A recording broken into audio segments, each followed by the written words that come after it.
The last episode, Designated Survivor, really left us with the cliffhanger. We didn't know who killed Al Sahar. We were still deep within the FBI investigation of who had caused all the attacks, and also we got the cliffhanger of, the reporter knowing, uh, knowing that Leo might not be um, Tom's son. And so we get this episode where a lot of that is explored more, but at the same time, this episode is great because it doesn't give away all the answers right away. The episode is slow progression. We see the main conflict in this episode is the fact that a track and field star, famous one, is an agent, actually undercover agent for the FBI, and or CIA, and he is basically taken in Russia for because the Russians place drugs on him to get him for that, so they can keep him over to interrogate him. But eventually, by the end of the episode, through investigation, we see Kirkman make this deal. But Kirkman really loses in the end when he figures out this CIA agent's undercover track and field coach is actually a double agent and is working for Russia.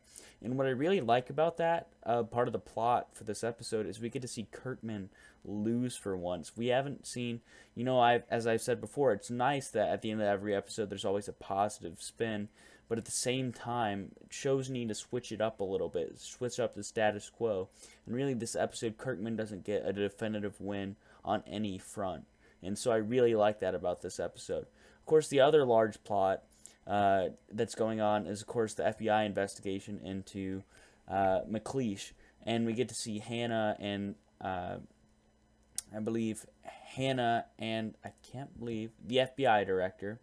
Can't believe I can't think of his name right now. But they continue to delve into the investigation involving how Al Sahar is connected to McLeish, and there's this really tense scene where we get McLeish come in to the FBI headquarters and basically talk to the director, and sort of there's this tense feeling, and you don't know what's going to happen, and you don't know how McLeish, but both characters basically take their stand and are sort of firm on what they're saying, and they don't reveal to each other, that they both know about either of each other's knowledge about the bombing. But at the same time, you could tell that they, underneath all the bravado, they both know that each man in the room knows something about the bombing, and that the director is sort of defiant against McLeish. We also see by the end of the episode, the director, his son is kidnapped and he is threatened by gunpoint. His son's under gunpoint, and is the person who's working for McLeish threatens to kill his son if he doesn't comply with their orders whenever he talks to Kirkman. So you have this really big cliffhanger ending, and it's very nice to see this episode, and it's just nice to see sort of the drama as far as the investigation, because I feel like that's been a weak point of the show really in the past few weeks.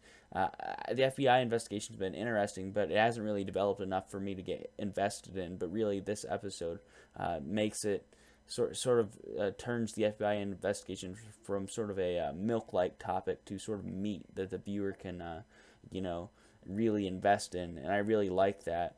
There's also the storyline with Alex and Tom and their son Leo is pretty well discussed, but at the same time, it's not completely resolved, and we'll see that more this episode. But it was resolved in a way that Seth basically made a deal with the reporter to hold the story, because Seth's very convincing in this, because he really believes Kirkman can change the country, and he doesn't want anybody else to figure out.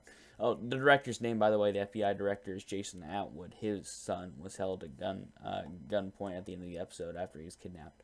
But overall, this episode really was good because it delved in the least interesting storylines of Designated Survivor, and it made them more interesting and more compelling. The main story might have been a little bit lackluster than the past few weeks, but definitely those secondary storylines really shine through.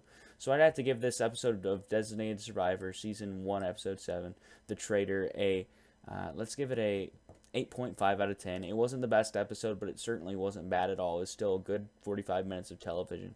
I hope you enjoyed this review. Remember to like and subscribe for more. This has been Jonesy from Jonester TV signing off.